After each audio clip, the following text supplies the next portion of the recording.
Hello, kamusta tayong lahat? I praise the Almighty Father, for there is no one like our Father. He's faithful and just, He's merciful, He's full of grace. He will provide everything for us, for all eternity. He is our real treasure, and we are His inheritance. So nakalagay ito sa Psalms chapter 47 verse 2. For the Lord Most High is awesome. He is a great King over all the earth. Father natin is the Creator. He's the King. And we are blessed because He loves us so much. I exalt the name of Jesus Christ. I glorify the name of the Redeemer, the Messiah, the Savior, the Lamb of God, for giving His life for His friends. We are His friends.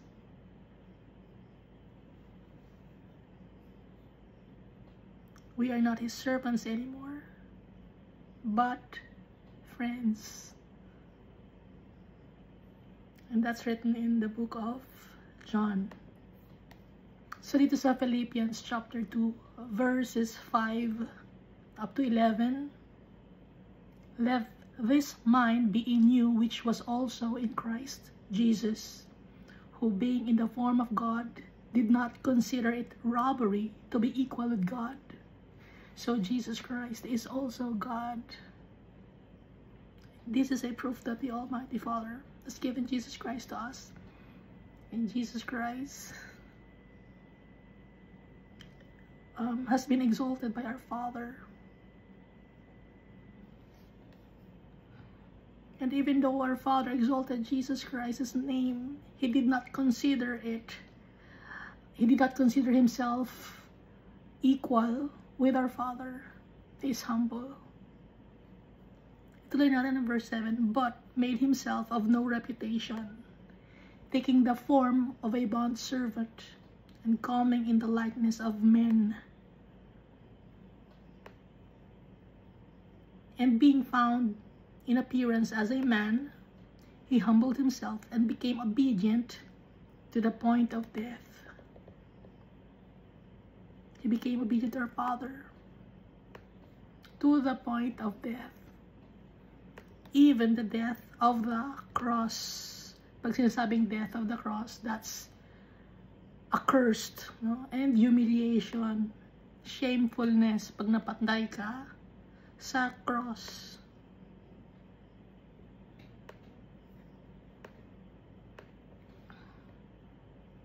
And so our Jesus Christ, He was obedient to the Father even to the point of death on the cross. Therefore, God also has highly exalted Him and given Him the name which is above every name, that at the name of Jesus every knees should bow, of those in heaven and of those on earth and of those under the earth, and that every tongue should confess that Jesus Christ is Lord, to the glory of God the Father. Proof that Jesus Christ is also God like our Father. Our Father exalted the name of Jesus, so that those under the earth, or those on the earth, and those in heaven should bow and worship Jesus Christ. And so we will worship Jesus Christ, because He is also God like our Father.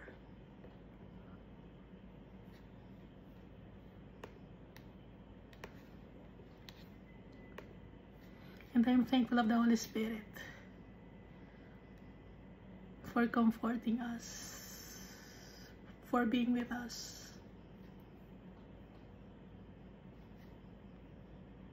Hindi tayo orphans na naiwan dito sa mundo. Pinadala ni Jesus Christ ang Holy Spirit to guide us, to remind us, to that God is good, that Jesus Christ loves us, that He has given His life for us, and that we must follow Jesus Christ, for He forged the path to righteousness,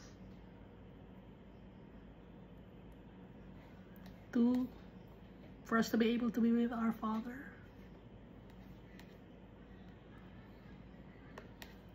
So last time we read Judges chapter 8, no? Dito sa Judges chapter 8, natalo ni Gideon yung mga Midianites. At dito nagreklamo yung mga Ephraimites or Ephraim or tribe of Ephraim na bakit sila tinawag lang ng late na.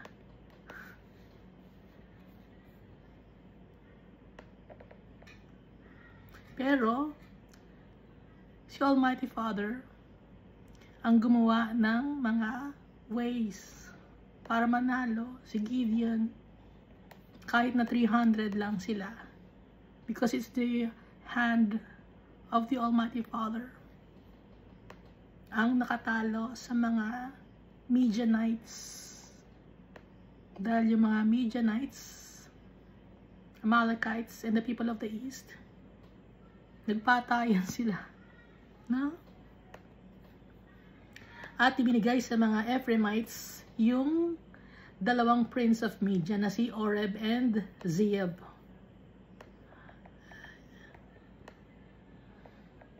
At dito rin pinapakita yung power ni Almighty Father hanggang sa matapos na inumpisahan ni Almighty Father at tatapusin ni Almighty Father. Inumpisahan ni Almighty Father yung pagtawag kay Gideon to save the people, the Israelites, from the Midianites. At tinapos ni Almighty Father yun. Hindi ni Almighty Father nila left hanging yung kanyang mga plans. Tinatapos ni Almighty Father yung kanyang mga plans. Yung kanyang gawa, tinatapos ni Almighty Father. Yung kanyang mga promise, He keeps it.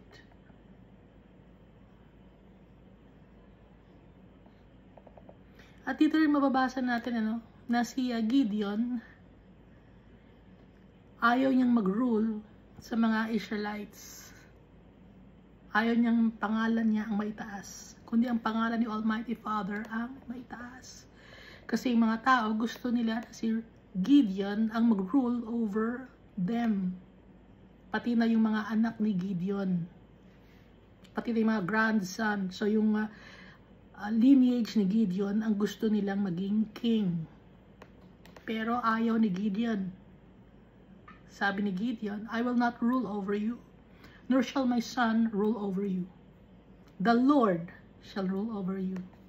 Si Almighty Father, siya ang maghahari sa inyo. Siya ang mangunguna sa inyo. Hindi ako, hindi ang mga anak ko, hindi ang lahi ko, kundi si Almighty Father.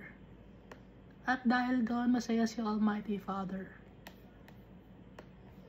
Dahil ibinalik ni Gideon ang kapurihan at karangalan kay Almighty Father. Verse 24 naman ng ng Judges chapter 8, no?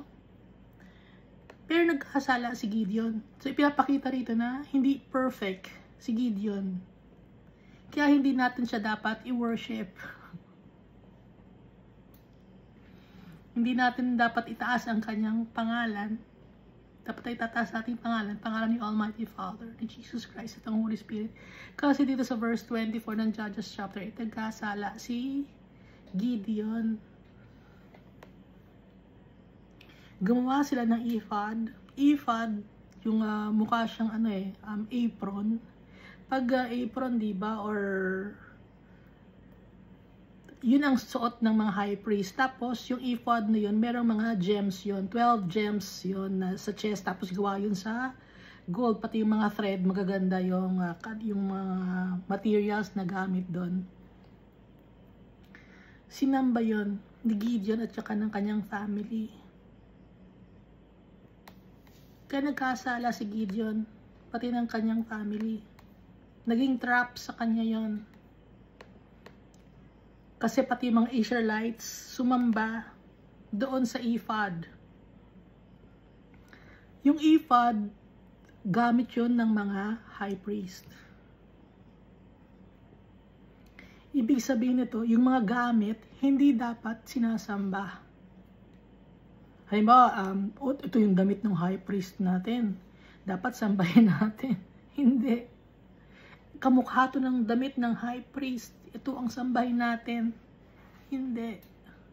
Gawa ng tao. Hindi dapat i-worship.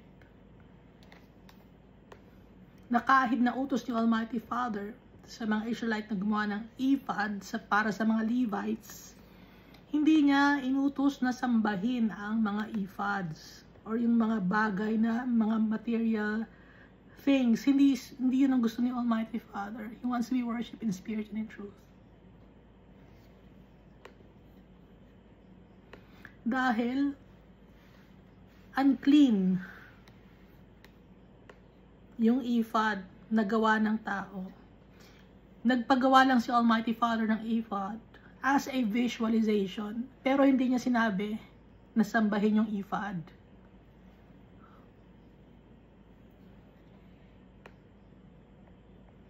Kagaya ngayon dito sa mundo natin, si Jesus Christ, He died on the cross. Pero hindi sinabi ni Almighty Father, hindi sinabi ni Jesus Christ na sambahin yung cross. Hindi sinabi na sambahin yung pako or yung damit or gumawa ng statue or image na kamukha ni Jesus Christ. Hindi tinututos ni Almighty Father yun. Hindi gusto ni Jesus Christ yun. Dahil yun ay gawa ng tao. Ang tao madumi.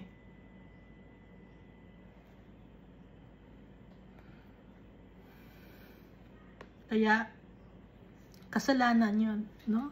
Laging inuulit dito sa Bible, love the Lord your God with all your heart, with all your soul, with all your mind, and with all your strength. Kung mahal natin si Almighty Father, susundin natin ang kanyang mga directives. And He wants to be worshipped in spirit and in truth. No? And then dito, makikita natin, no, sa Judges chapter 8, na naging quiet ng 40 years yung Israel nung panahon ni Gideon. Pero nung namatay si Gideon or si Jerubbaal, nagkagulo na. Dahil namatay dito, no, hindi pa namamatay dito sa Judges chapter 9, pinatay ni Abimelech yung kanyang mga kapatid. Ito yung kaparusahan dahil sila ay nagkasala kay Almighty Father, dahil sumamba sila sa isang ephod na gawa ng tao. Inalaw ni Almighty Father na mamatay yung 70 sons ni Gideon.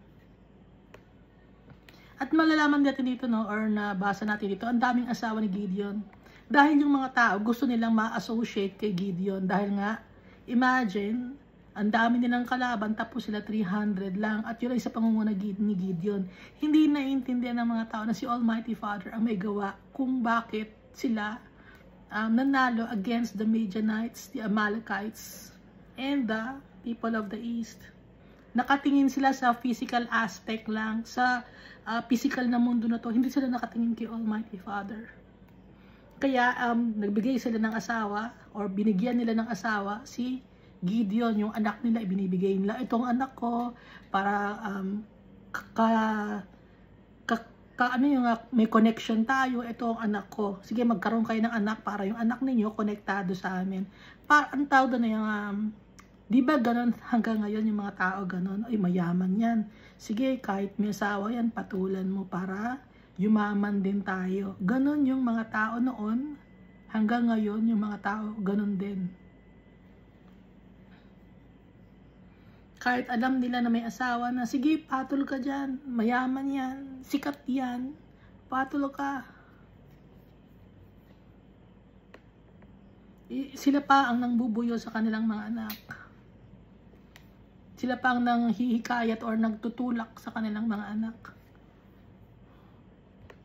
Para maging sikat din sila.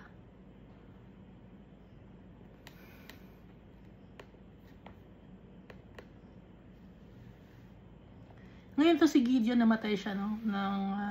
Siyempre matanda na siya.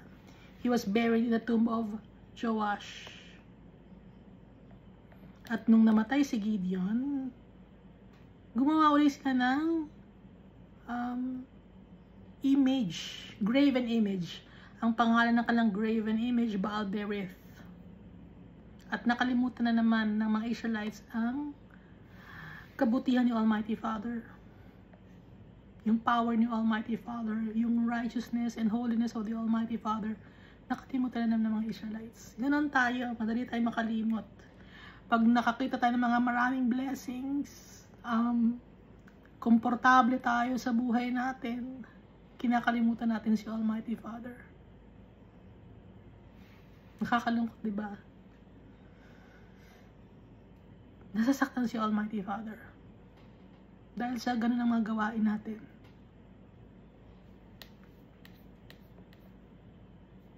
So dito na tayo, nabasahin natin sa Judges chapter 9 na tayo. Then Abimelech, the son of Jerubbaal, went to Shechem. Si Abimelech, di ba, ang anak sa isang concubine ni Gideon or Jerubbaal, to his mother's brothers, and spoke with them and with all the family of the house of his mother's father, saying, please speak in the hearing of all the men of Shechem, which is better for you, that all 70 of the sons of Jerubbaal reign over you, or that one reign over you. Remember that I am your own flesh and bone. Sabi ni Abimelech, no? So si Abimelech, anak siya sa isang concubine. So hindi siya legal. Kasi concubine, so servant yung kanyang nanay. Abimelech means my father is king. Yun ang ibig sabihin ng Abimelech.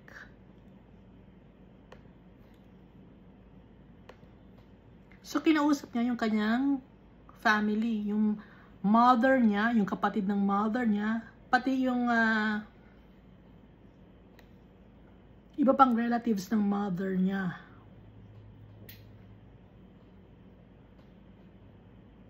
So lolo niya, kinausap niya with all the family of the house of his mother's father. So sa mother side niya, kinausap niya lahat yung kanilang mga relatives. Hinikayat niya.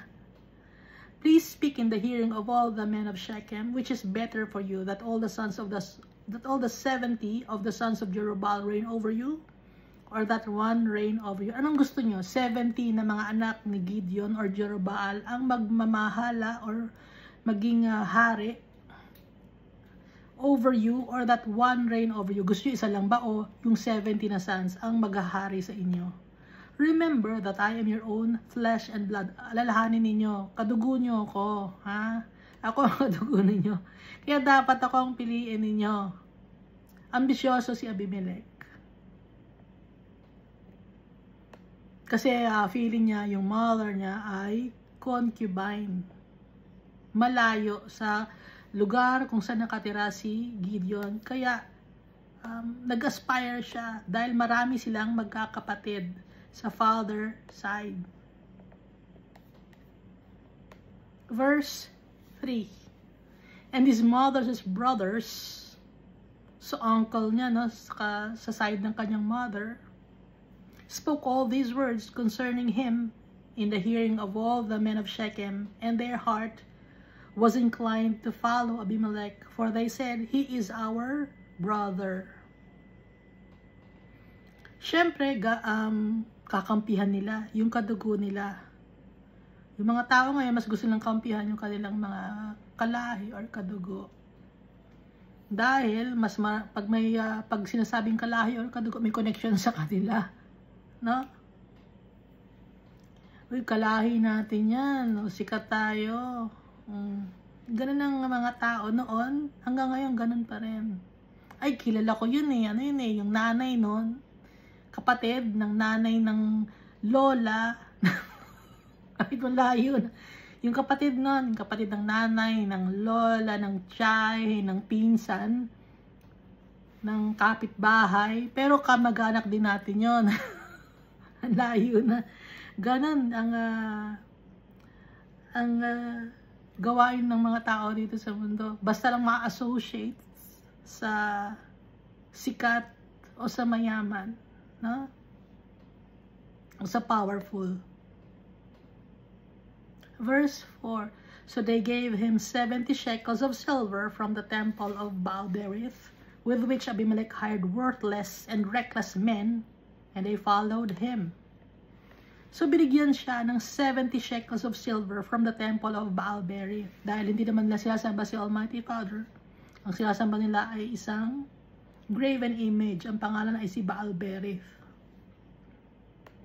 So, yung 70 shekels of silver, galing yun sa kanyang mga kamag-anak na galing sa temple ni Baal-berith. At dahil doon, yung 70 shekels na yun, nag-hire siya ng mga walang kwenta, worthless and reckless men.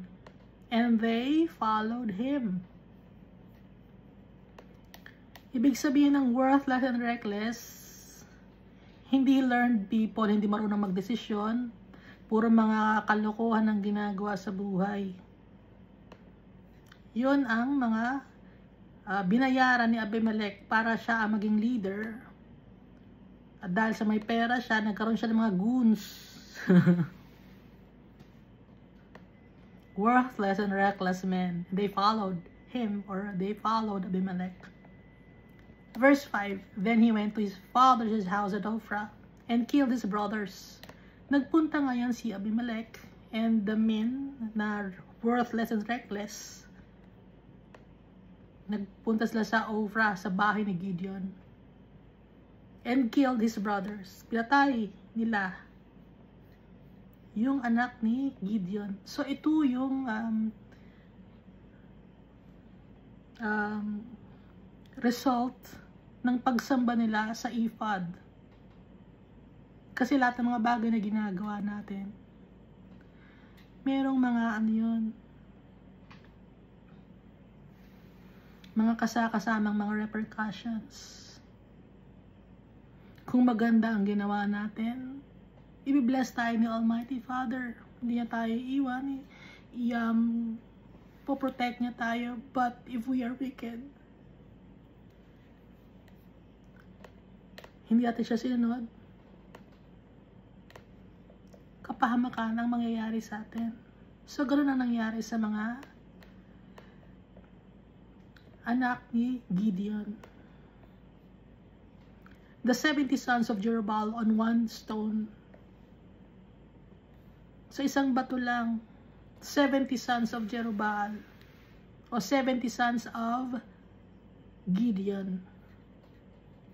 But Jotham, the youngest son of Jerubbaal, was left because he hid himself.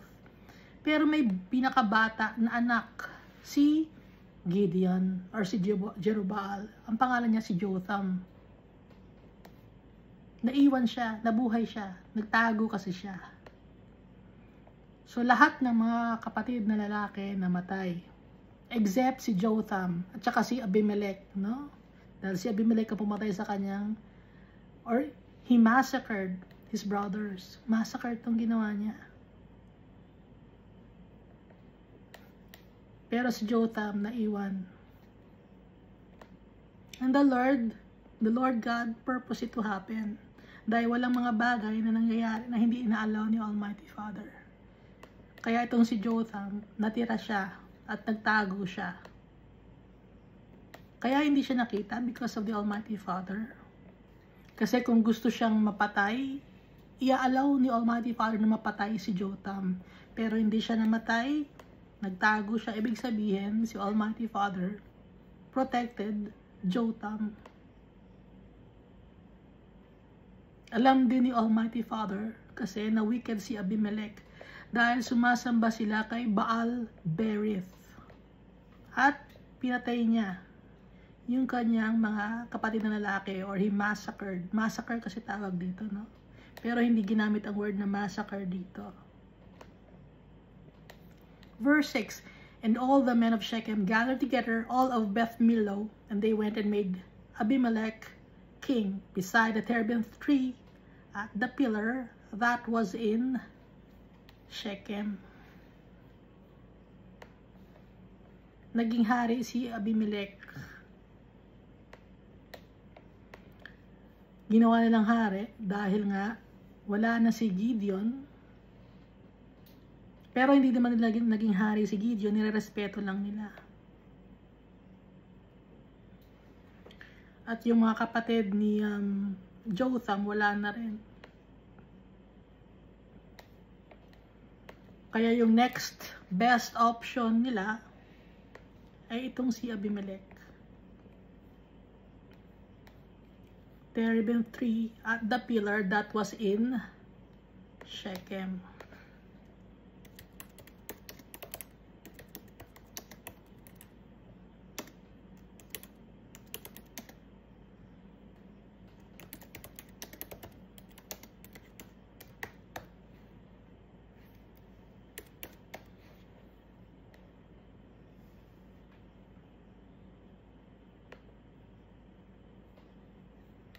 Alam naman natin yung terebinth tree. Ito ay isang oak tree, no?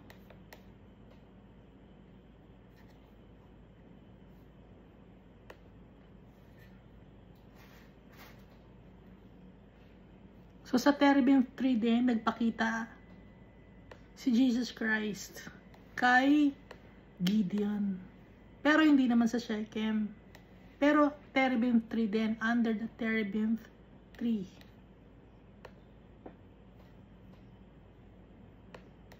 So itong si Abimelech, he was made king beside the terebinth tree at the pillar that was in Shechem.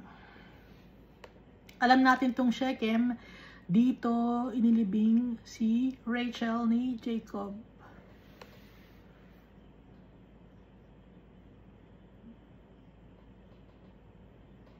At dito rin nailibing si Joseph, no?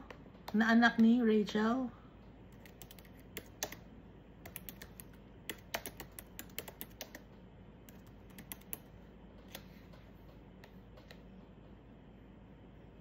Tama, dun din.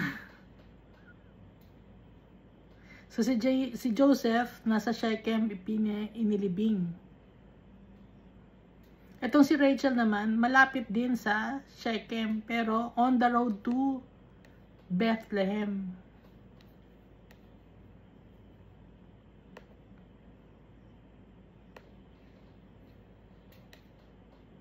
Na malapit din sa Shechem.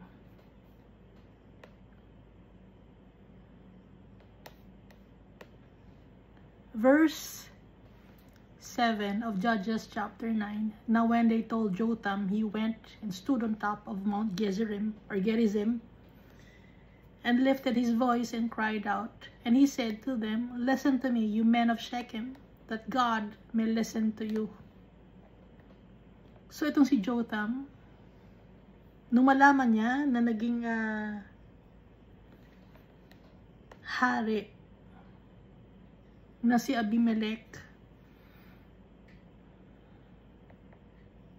nandun siya sa top ng Mount Gerizim.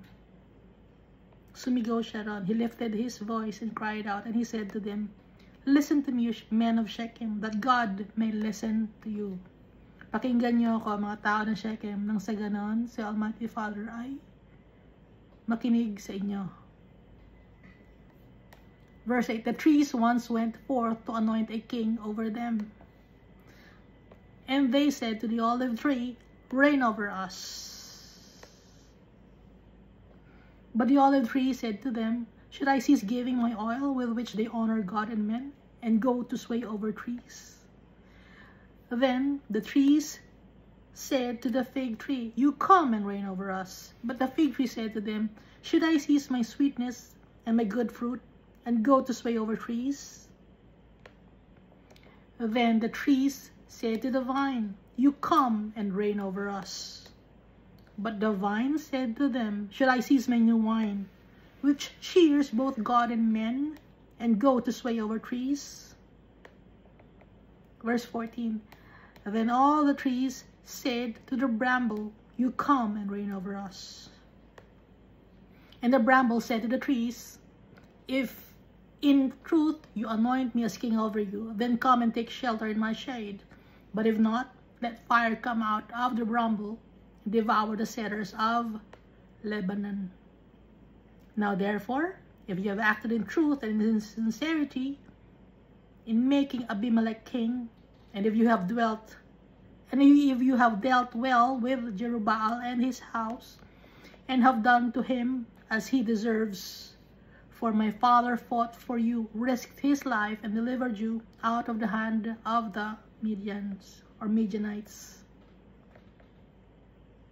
But you have risen up against my father's house this day, and killed his 70 sons on one stone, and made Abimelech, the son of his female servant, king over the men of Shechem, because he is your brother.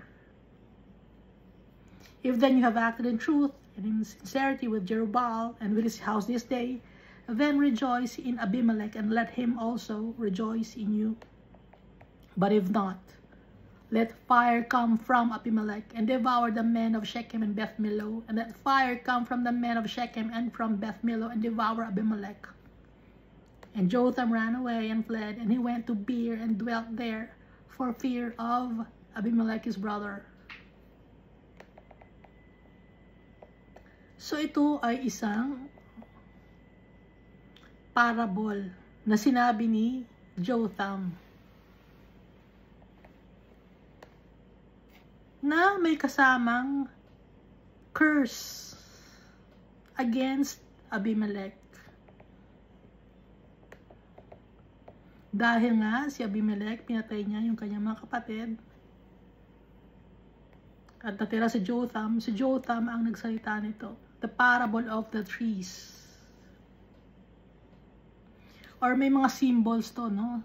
Symbolically ng pagkakasabi ni Jotham. Sino yung olive tree?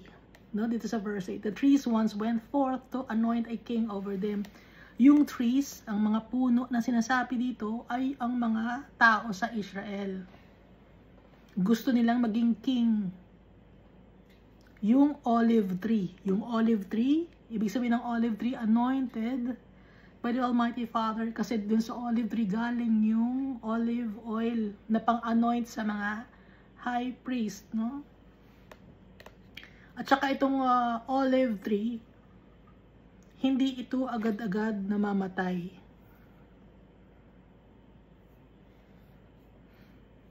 Kahit na ilang years, buhay pa rin ang olive tree. Kahit putulin mo yung olive tree, may tutubo pa rin yung olive tree. At all year round, fruitful ang olive tree.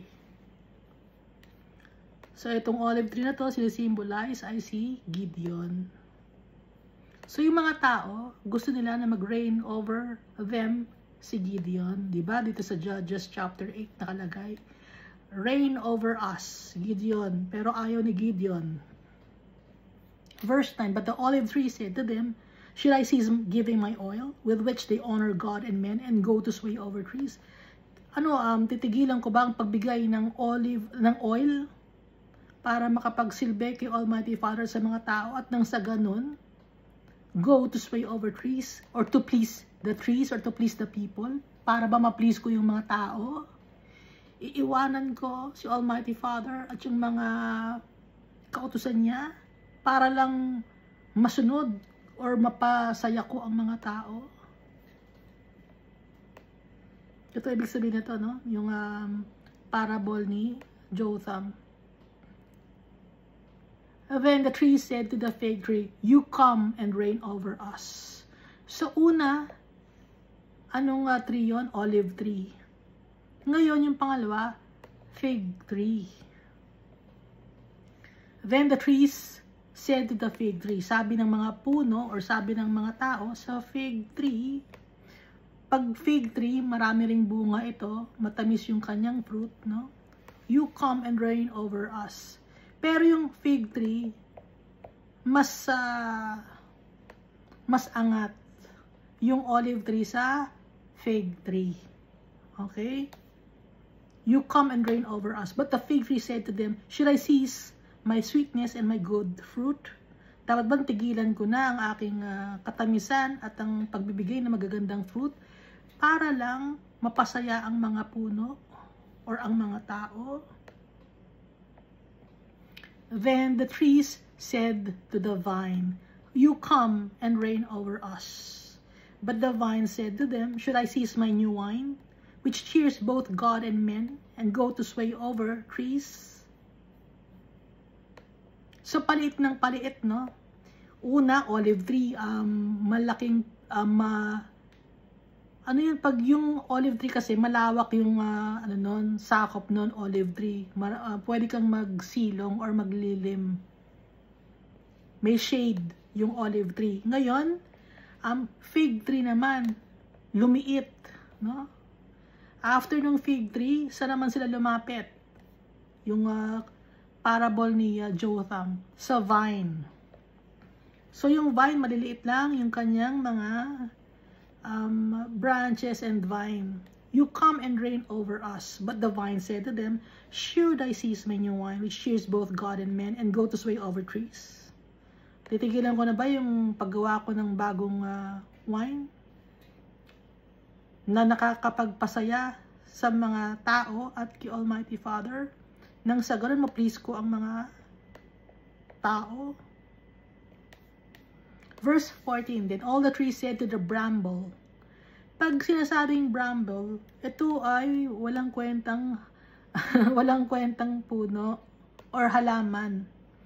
Ano lang siya, yung briar or nettle, no? Or shrub, mababa.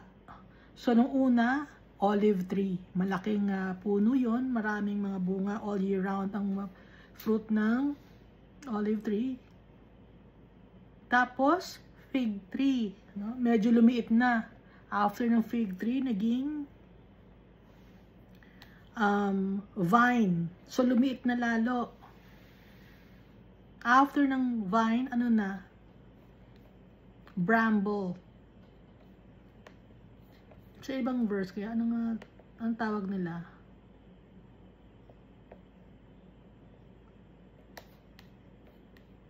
Anong tawag sa ibang verse?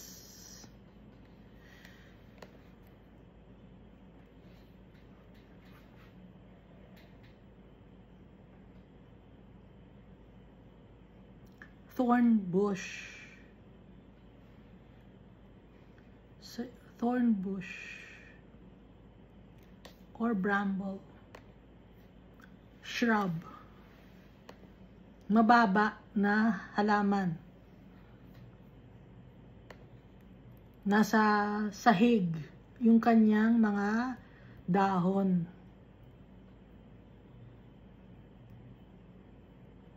Ibig sabihin, hindi magandang klase kumpara sa olive tree, kumpara sa fig tree, kumpara sa vine. No? Parang pakalat-kalat lang.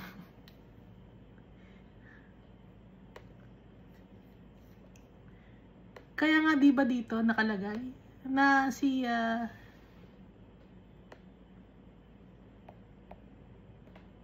Abimelech, yung mga binayaran niyang mga tao para sumama sa kanya, yung mga goons niya, worthless and reckless. Tapos yung nanay niya, servant, no?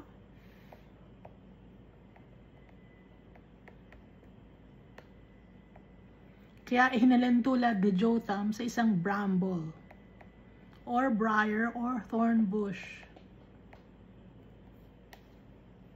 And the bramble said to the trees, if in truth you anoint me as king over you, then come and take shelter in my shade. Kung totoo na gusto niyo akong i-anoint na king, lumapit kayo sa akin at mag-shelter kayo sa aking shade. Alam niyo naman na walang shade yung thorn bush or bramble. Kasi nga, paano sila masya-shadean? Eh, mababa lang yung thorn bush or bramble. At wala pa yung mga bunga. But if not, let fire come out of the bramble and devour the cedars of Lebanon. Kung hindi kayo papasakop sa akin, susunugin kayo ng bramble at masisira ang cedars of Lebanon. Yun ang sabi ng bramble sa mga puno. Di ba sabi ni Abimelech, kung ayaw niyo sa akin, ako ang manggugulo. Oh. So, inihahalin tulad itong parable ni Jotham kay Abimelech. Pinatutungulan si Abimelech. Now therefore, if you acted in truth and sincerity in making Abimelech king, and if you dealt well with Jerubbaal and his house, and have done to him as he deserves, for my father fought for you, risked his life, and delivered you out of the hand of the Midianites. Ngayon, kung totoo kayo na gusto nyo maging hari si Abimelech, at kung deserve ng mga anak ni Jerubbaal or ni Gideon na mamatay sila, pero yung tatay ko, si Gideon, binigay niya ang kanyang buhay para ma-deliver kayo from the hands of the Midianites. Pero anong ginawa ninyo? Verse 18, ano? You have risen against my father's house this day. Sinira ninyo yung bahay ng tatay ko. Ibig sabihin, pati yung mga kapatid ko, pinatay ninyo. And killed his 70 sons on one stone, and made Abimelech, the son of his female servant, king over the men of Shechem, because he is your brother. Dahil sa kamag-anak ninyo siya ang ginawa ninyong king. Female servant yung kanyang nanay, no? Ibig sabihin, dapat ang maging maghari or mag-reign, or dapat ang piliin nila yung legal na anak.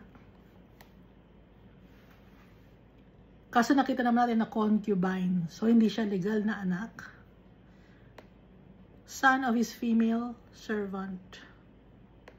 Dahil ginawa ninyong hari, kahit na son of the female servant yung nanay niya, kasi kadugo ninyo.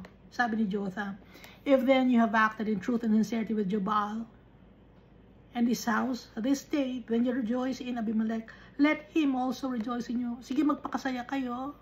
Kung gusto niyo si Abimelech ang maghari, mag-celebrate kayo. At siya naman ay mag-celebrate din dahil pumayag kayo na siya ang mag-reign over you. Verse 20, but if not, pero kung hindi, let fire come from Abimelech and devour the men of Shechem and Beth Millo. And let fire come from the men of Shechem and from Beth Millo and devour Abimelech. Mag-aaway kayo. Sabi ni Jotham, si Abimelech, aawayin niya kayo, Shechem and Beth Millo. Aawayin niya ang kanyang sariling kadugo. Ito, ibig sabihin ng let fire come from Abimelech and devour the men of Shechem and Beth Millo. And that fire from the men of Shechem and from Beth Millo and devour Abimelech. Kayo rin, aawayin nyo rin si Abimelech. Hindi kayo magkakasundo. Darating ang araw, hindi kayo magkakasundo. Sabi ni Jotham. So, it's a curse, no? Alam niya yung mangyayari. Dahil nga, wicked si Abimelech. Inallow ni Almighty Father na sabihin to ni Jotham. Dahil hindi si Abimelech ang gusto ni Almighty Father. Hindi naman siya inanoint ni Almighty Father, kundi siya na mismo ang gusto, no? Pinilit niya yung kanyang sarili sa kanyang mga mag-anak. Hindi naman gusto ni Almighty Father. Kaya tayo, dapat hingin natin ng guidance ni Almighty Father. Lord, tama ba ang ginagawa ko? Dahil kung mali ang ginagawa natin, mapapahamak tayo. Hihingin natin yung advice of the Almighty Father. Pag gumagawa tayo ng mga bagay na hindi natin tinatanong si Almighty Father, nagkakasala tayo. At masisira ang buhay natin. Gaya ng nangyari kay Abimelech, no? For now, dun sa binabasa natin, nagsiselebrate si Abimelech, pati yung kanyang pamilya. Pero dati ang oras na sila ay mag-aaway. So ituloy natin, ano? Verse 21, and Jotham ran away and fled, and he went to Beer and dwelled there for fear of Abimelech his brother. Tumakbo na si Jotham pagkakasabi na nagtago na siya. Nagpunta siya sa Beer. Huh?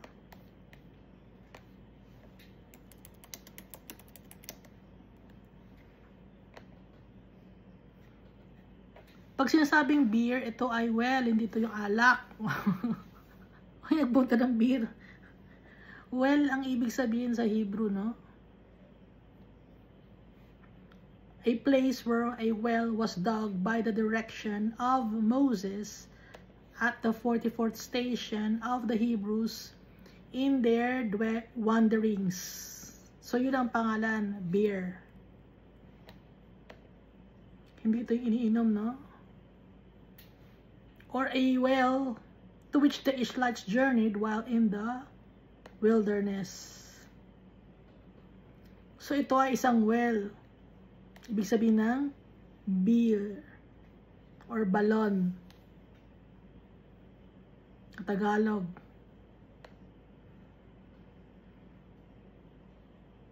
Baka sabihin nyo, uminom ng alak si Jotham, nag-beer. Hindi, nagpunta siya ng beer or well. Doon siya nagtago. Dahil, alam niya na si Abimelech, papatayin siya. May sabihin ni Abimelech, kung may natitira pa pala akong kapatid, ba't may natitira pa? Akala ko napatay na natin lahat. Natira pa pala to si Jotham, nakapagbigay pa ng parable tungkol sa tree at nakapagsabi pa ng curse.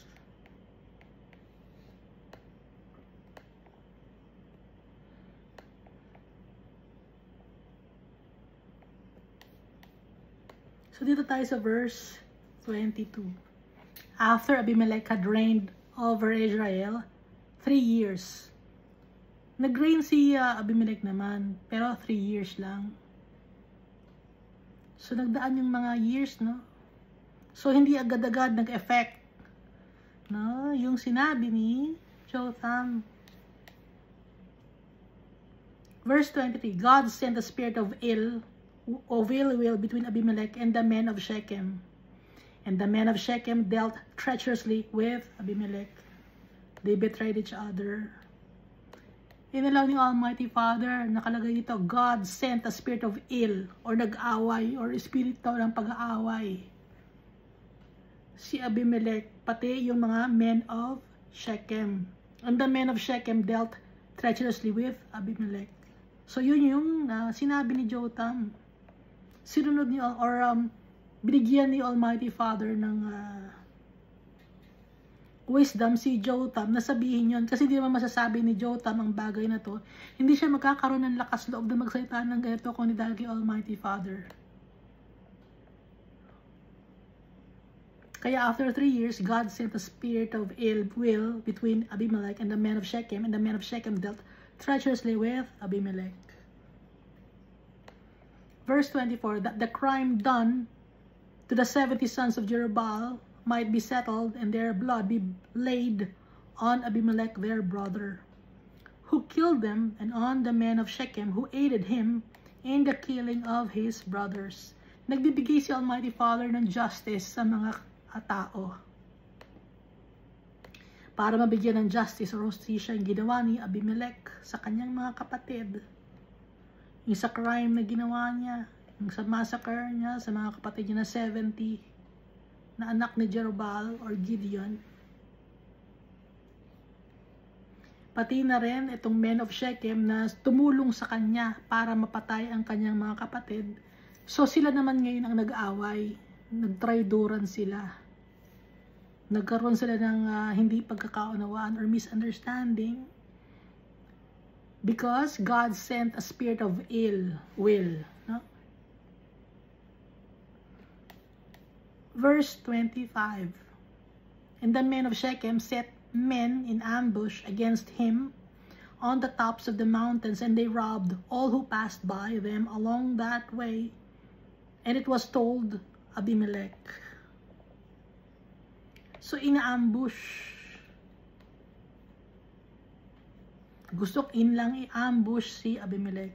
At lahat ng mga dumadaan doon, ng mga tao, kanilang ninanakawan. At nalaman yun ni Abimelech. na siya ay i-ambush. Now Gaal, the son of Ebed, came with his brothers and went over to Shechem, and the men of Shechem put their confidence in him. So ginawa nilang leader ngayon tong si Gaal, son of Ebed. Kasama niya yung kanyang mga kapatid. Nagpunta sila ng Shechem. Ngayon yung mga tao naman sa Shechem, pinagtiwalaan naman nila si Gaal.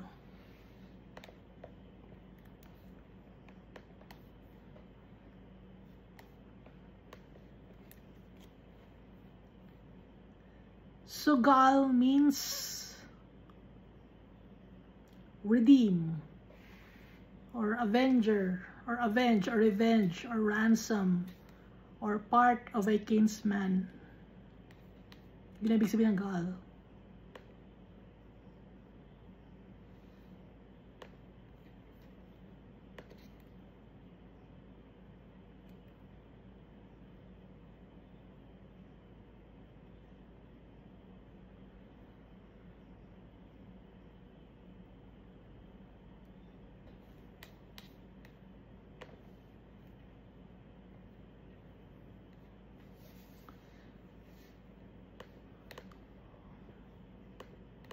So lumipat na yung men of Shechem, hindi na kay Abimelech sila loyal, kay Gaal na. Si Gaal na pinili nila.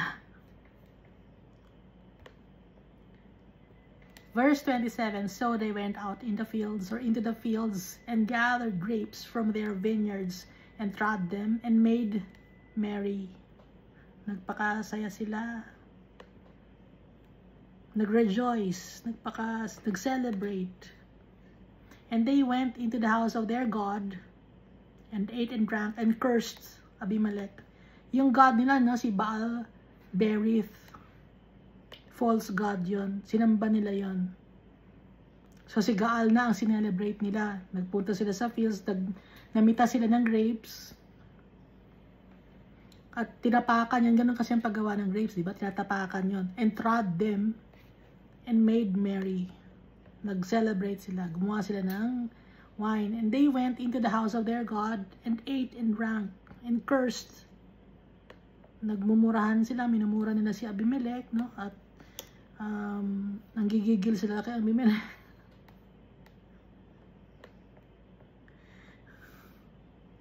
Yung house ng God nila, yung kanilang false God, si Baal Berith.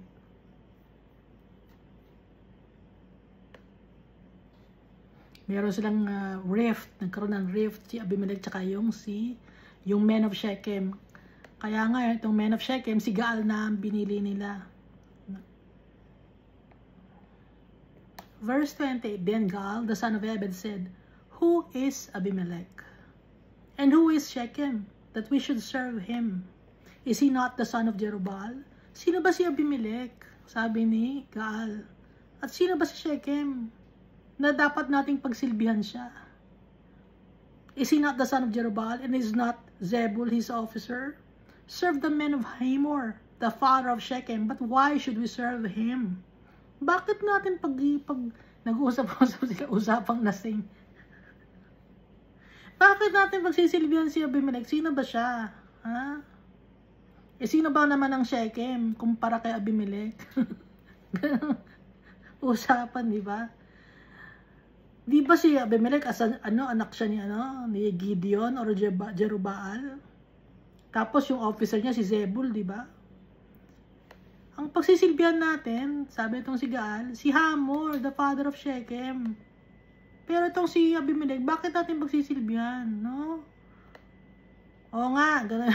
Oo nga. Bakit nga na pagsisilbihan nyo? Sino ba yun? Verse 29, if only these people were under my authority, then I would remove Abimelech. Umayabang din itong si itong si Gaal.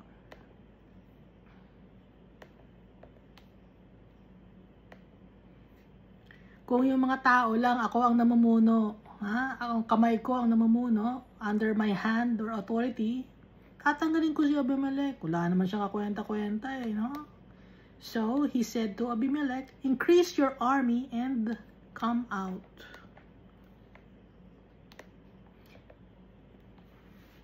Sabi ni Gaal,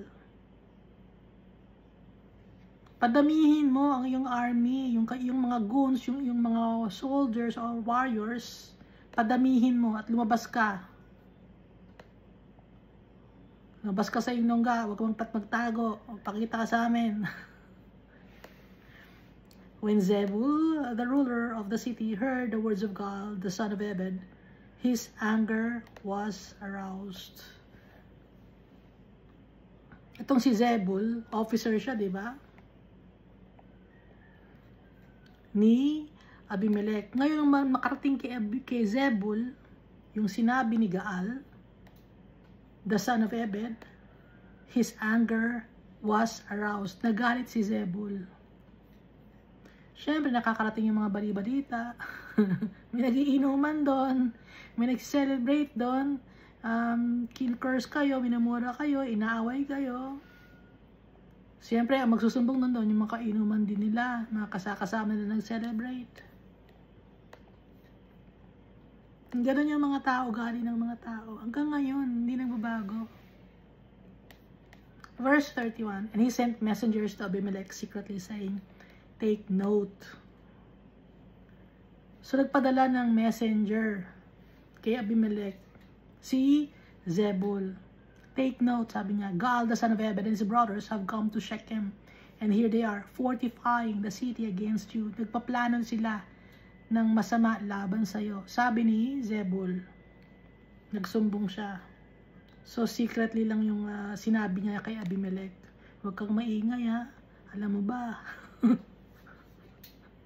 Alam mo ba, nagpaplano itong si Gaal, tsaka yung mga kapatid niya. Nako, laban sa'yo. Ha?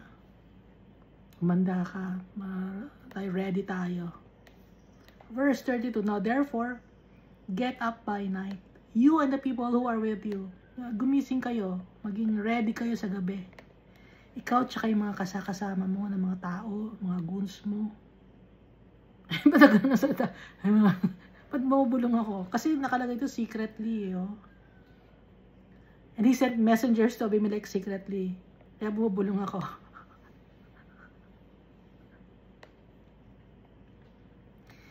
Now therefore get up by night, you and the people who are with you, and lie in wait in the field. Ibig sabihin ng lie in wait in the field, mag-set up kayo ng ambush. Doon kayo sa field. Sabi ni Zebul, doon kayo magtago sa field. Isama mo yung mga tauhan mo sa gabi. Verse 33, and it shall be, as soon as the sun is up in the morning, that you shall rise early and rush upon the city, and when he and the people who are with him come out against you, you may then do to them as you find opportunity.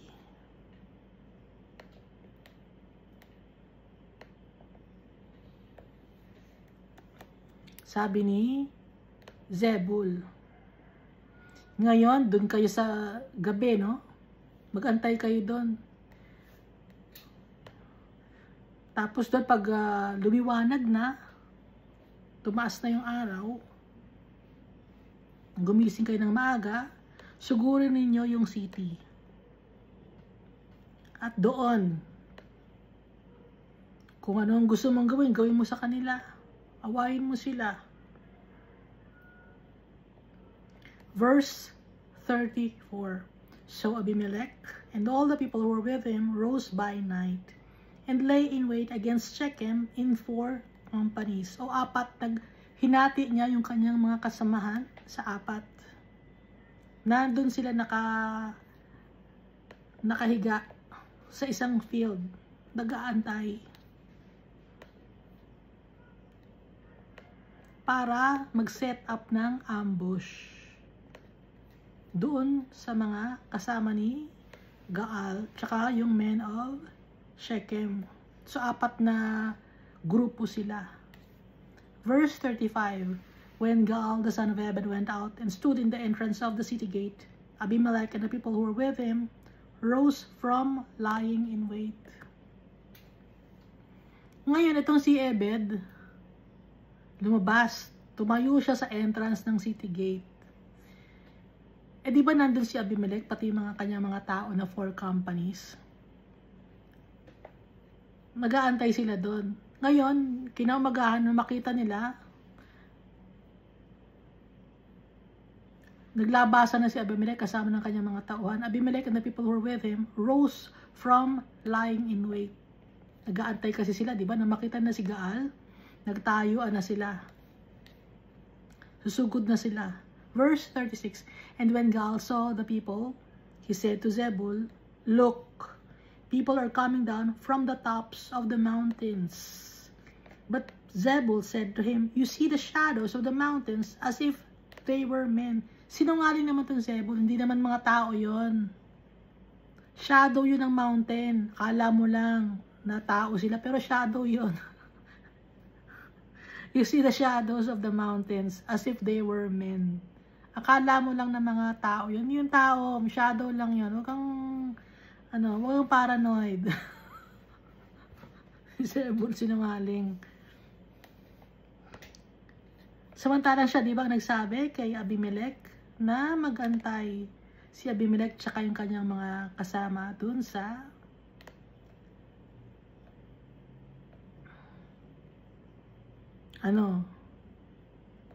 saan nga ba sila? Sa field. Verse 37. So Gaal spoke again and said, see, tingnan mo, people are coming down from the center of the land.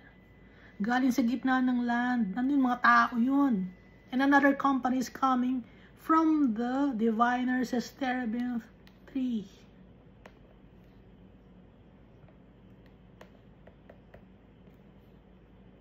Sabi ni Gaal, diviner's terebinth tree. So, it's Hebrew for Meyonenim. Meyonenim.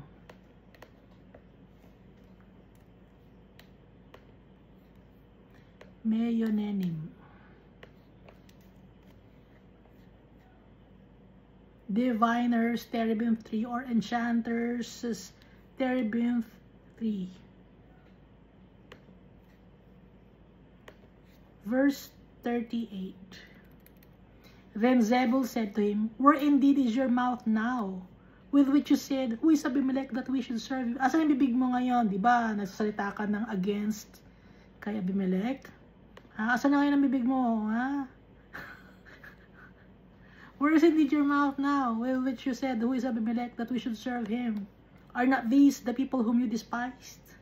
Go out, if you will, and fight with them now. Diba, ito yung mga tao na ayaw mo? Galit ka dito sa mga taong yan, eh. Sige, awayin mo sila. Mag-away-away kayo. Awayin mo. Lumaban ka. Sabi ni Zebul. Verse 39. So Gaal went out, leading the men of Shechem, and fought with Abimelech. Inaway. Nag-away-away sila. Dati magkakampi si Shechem, yung men of Shechem, at saka si Abimelech. Pero, naging kaaway na ni Abimelech yung men of Shechem. Dahil nga ito sa ginawa ni Abimelech na pinatay niya yung kanyang mga brothers at inalaw ni Almighty Father to. Dahil Abimelech was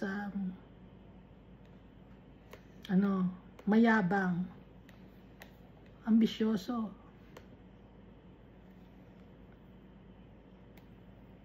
prideful. At yung kalaban din niya, prideful din, mayabang din, itong si Gaal. So, yung mga taong mayabang, nag-away-away, kapwa mayayabang, sila nag-away-away, pareho ng ugali.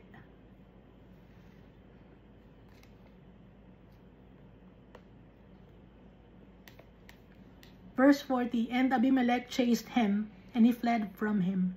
And many fell wounded to the very entrance of the gate. Hinabol ni Abimelech si Gaal. At tumakbo naman tong si Gaal. At marami ang nasugatan sa entrance ng gate ng Shechem. Verse 41, then Abimelech dwelt at Arumah, and Zebul drove out Gaal and his brothers, so that they would not dwell in Shechem. So, na-exiled na, pinaalis na si Gaal ni Zebul. Itong si Abimelech naman, tumira naman sa Aruma. Pero itong si Gaal, exiled na, hindi na sila pwedeng makapasok ng Shechem. Pinaalis sila ni Zebul. Dahil itong si Zebul ay kakampi ni Abimelech. Verse 42, and it came about on the next day that the people went out into the field, and they told Abimelech. So he took his people, divided them into 3 companies, and lay in wait in the field. And he looked, and there were the people coming out of the city, and he rose against them and attacked them. Ngayon, nag-antay na naman tong si Abimelech sa labas. Hinati niya ang kanyang kasama ng 3 companies or 3 grupo sila. They lay in wait in the field. Tapos, galing sa city, naglabasan ng mga tao. Ngayon, tumayo na ngayon si Abimelech kasama na ang kanyang troops or mga soldiers or warriors niya. At inatake nila yung mga tao na hinahabol sila or gusto silang awayin at patayin.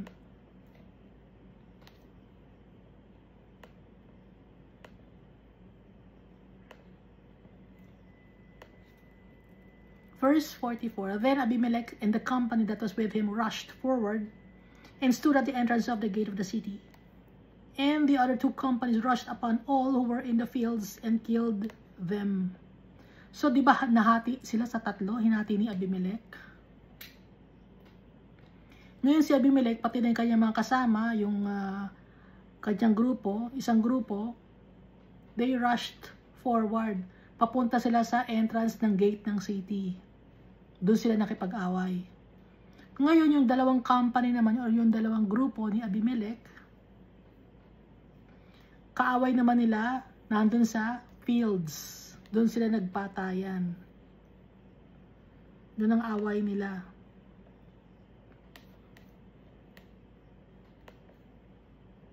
Nakikita nyo kung sino ang gusto mag-rule, nag-aaway-away. Kung sino ang gusto maghari o mamayani.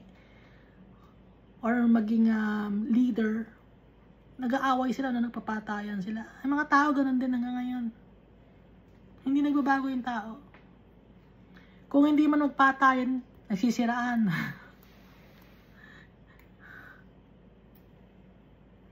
Pag may mga election, di ba? Nagpapatayan sa pamamagitan ng mga bibig, no? Nagsisiraan, naglalabas ng mga chismis.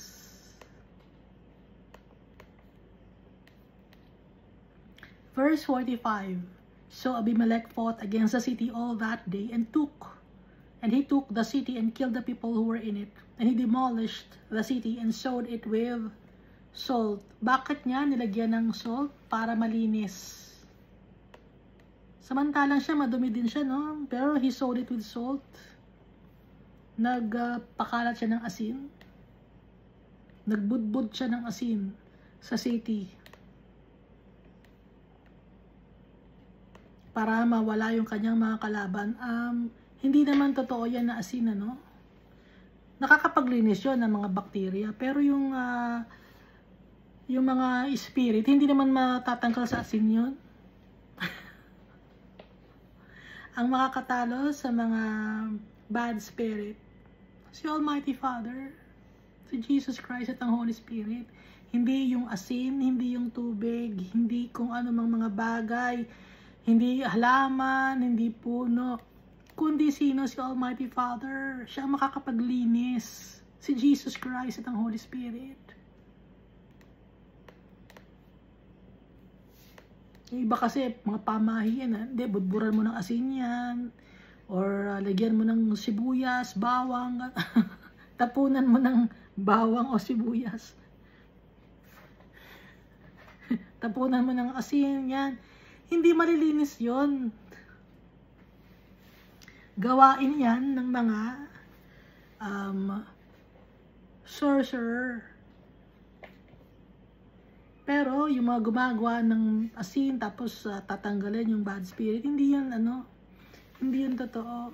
Hindi makakatanggal yung asin. Makakatanggal yung asin ng mga bakterya. Halimbawa, gagawa ka ng bagoong, ganon, daing, tuyo. Mamamatay yung mga bakterya, pero yung mga bad spirit, hindi. No? Verse 46. Now when all the men of the tower of Shechem had heard that they entered the stronghold of the temple of the god Berith, kasi nga yun ang kanilang sinasamba, si Berith. Pag sinasabing stronghold of the temple, fortified place ng temple, yung secured na temple. So nalaman ng mga tao na nakatira sa Tower of Shechem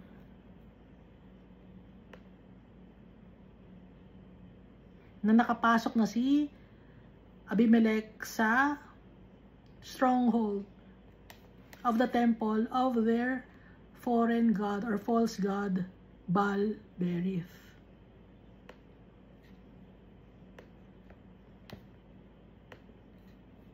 And it was told Abimelech that all the men of the Tower of Shechem were gathered there. So, gusto magpalakas ngayon ng mga tao ng Shechem. Kaya nandun sila sa kanilang temple ng god nila na si Baal-berith. Kung ano man ang ginagawa nila para sambahin si Baal-berith, para sila ay manalo against kay Abimelech. Pero false god naman itong si Baal-berith, kaya kahit anong gawin nila, hindi sila mananalo. Kaya lang nananalo ang mga tao, it's because of the works of the Holy God, the Almighty Father. Itong si Baal-berith, hindi naman yan totoo. Kaya kasi nakalagay dito, and it was told Abimelech that all the men of the Tower of Shechem were gathered there. Kaya nandun ang tower, yung mga men of the Tower of Shechem, nandun sa lugar na Baal-berith, kasi nga gusto nila ng power. Humingi sila ng power kay Baal-berith. Hindi naman sila mabibigyan ng dahil hindi naman totoo.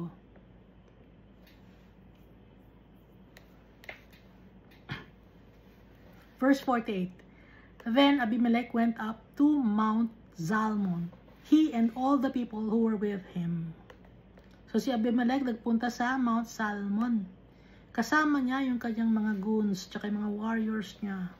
And Abimelech took an axe in his hand. Meron siyang palakol. And cut down a bow from the trees. Kumuha siya ng bow, trunk ng tree sa taas, no? Pinutol niya yun and took it and laid it on his shoulder. So binuhat niya yung trunk ng tree na yung kaya niya lang nabuhatin, ano? Then he said to the people who were with him, "What you have seen me do, make haste and do as I have done." Gayahin ninyo ako. Kumuha rin kayo ng axe, magputol kayo ng bow ng tree or trunk ng tree. Ilagay niyo sa yung shoulder, gayahin ninyo ako. So nangyari to sa Mount Zalmon. Verse 49. So each of the people likewise cut down his own bow and followed Abimelech, put them against the stronghold. Nilagay nila sa fortified room or stronghold and set the stronghold on fire above them, so that all the people of the Tower of Shechem died, about 1,000 men and women. Nandun sa tower kasi maraming mga tao sumasamba kay Baal-berith. Ang ginawa ni Abimelech, pumutol ng bow or kahoy sa puno, nilagay sa kanyang balikat, at lahat ng kanyang mga goons at mga tauhan, ganoon din ang ginawa, ginaya siya. At sinunog yon. Nung sinunog nila yon, madami sila, sununog din sila, maraming namatay sa Tower of Shechem na sumasamba kay Baal-berith kasi nandun yung mga tao.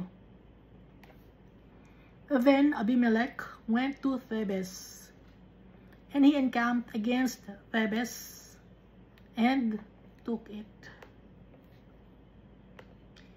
So he besieged Thebes, no? Siya yung he conquered Thebes. But there was a strong tower in the city, and all the men and women, all the people of the city fled there and shut themselves in. Then they went up to the top of the tower. Pero meron isang strong tower sa city. Lahat ng mga tao, babae at lalaki, all the people of the city, dun tumakbo sa tower or strong tower ng Thebes. At nilak nila ang kanilang mga pinto. Fled there and shut themselves in. Then they went up to the top of the tower. Verse 52.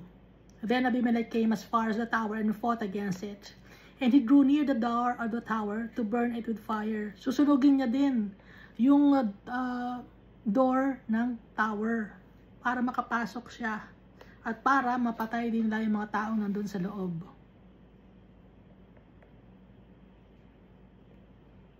Pilit nilang binubuksan, no? So, nasa taas sila. So, may tower doon, may mas mataas pa ron, no? Verse 53, but a certain woman dropped an upper millstone on Abimelech's head and crushed his skull. Nadurog or nabiak or nagkaroon ng crack yung ulo ni Abimelech. Kasi merong isang babae na naghulog ng upper millstone. Pag sinasabing upper millstone, ito yung pang-grind or pang-durog ng wheat, no?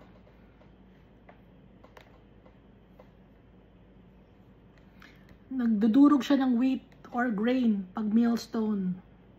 E mabigat yun. Solid yun na bato. Bilog.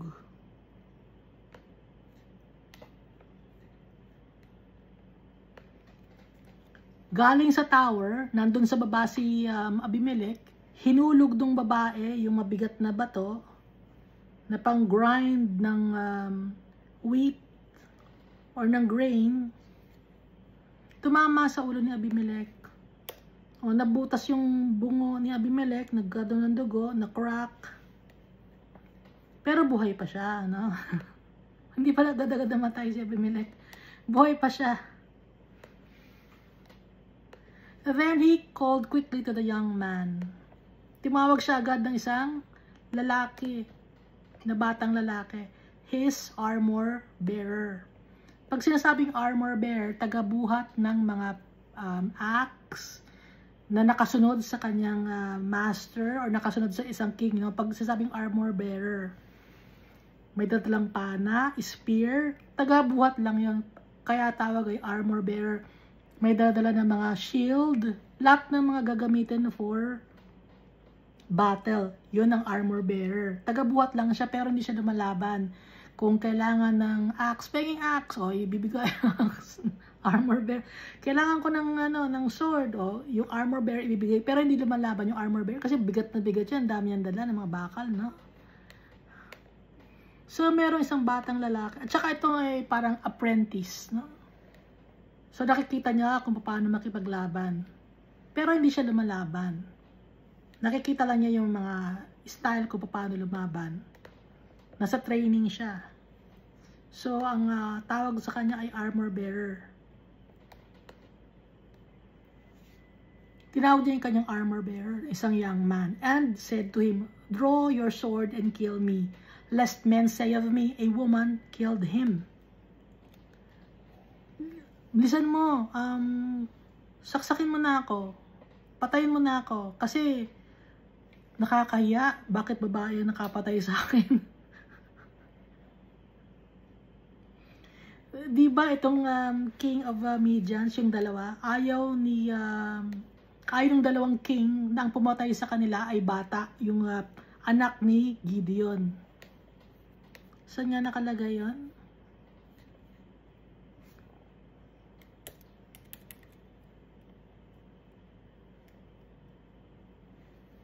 Si Zeba at saka si Zalmuna, di ba?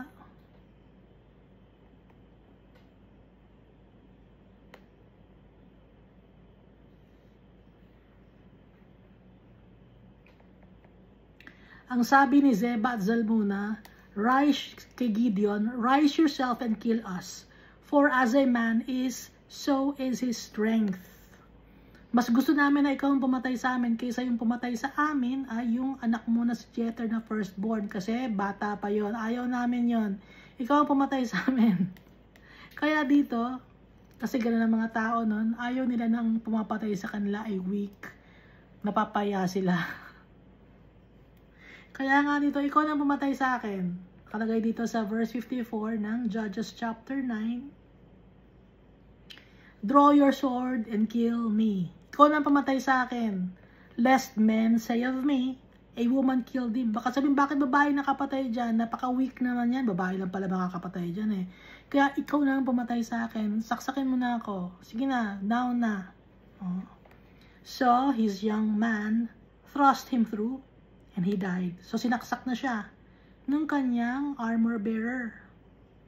Ganito na nangyari, di ba, kay King Saul? Si King Saul naman, nagpakamatay na siya kasi nahihiya siya. No?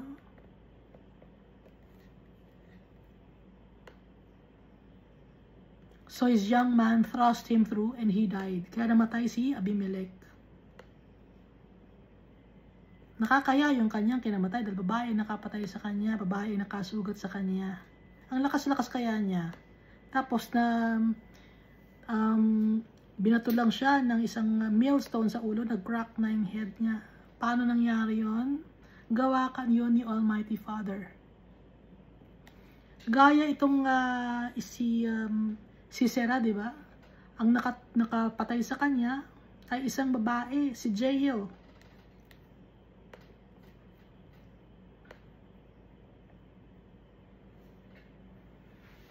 Verse 55. And when the men of Israel saw that Abimelech was dead, they departed, every man to his place or home. Nung makita nila, patay na si Abimelech, natahimik na yung mga tao. Ba't gano'n? Natahimik yung mga tao nung namatay si Abimelech, pero nung buhay si Abimelech, puro gulo ang nangyayari.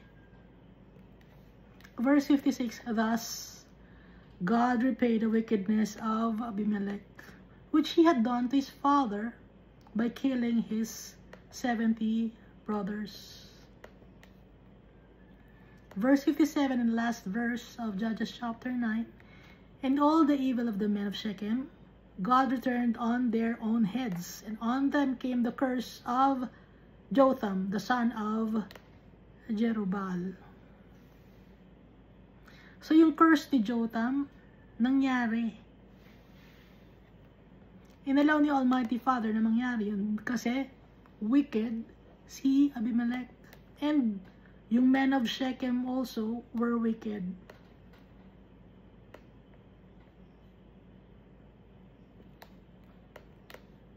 Kaya tayo, kung ayaw nating napagalitan ni Almighty Father, susundin natin si Almighty Father. The Lord God detests wicked people. Yung mga hindi nagbibigay ng justice sa mga tao, nang lalamang sa mga kapwa-tao, nanloloko sa mga kapwa-tao, naninirang puri. Ayaw ni Almighty Father ng ganon. Kaya si Almighty Father, nagbibigay siya ng justice, especially to His children, whom He loves so much. Kaya tayo, ang tagapagtanggol natin, si Almighty Father, we don't have to do anything. Because our Father will avenge us. He will fight for us. Siya yung ating fortified city, si Almighty Father. Siya yung ating refuge, si Jesus Christ, ang ating King, na nagtatanggol sa atin sa lahat ng bagay na nangaapi sa atin, yung mga principalities of this world, forces of darkness. Iingatan tayo ng tatay natin because of His great love for us. Kasi Jesus Christ, iingatan niya ang kanyang mga friends. That's why He gave His life for His friends. para makuha natin ang ating inheritance. At ang Holy Spirit, iniingatan tayo to make wise decisions. Thank you, and God loves us all so much.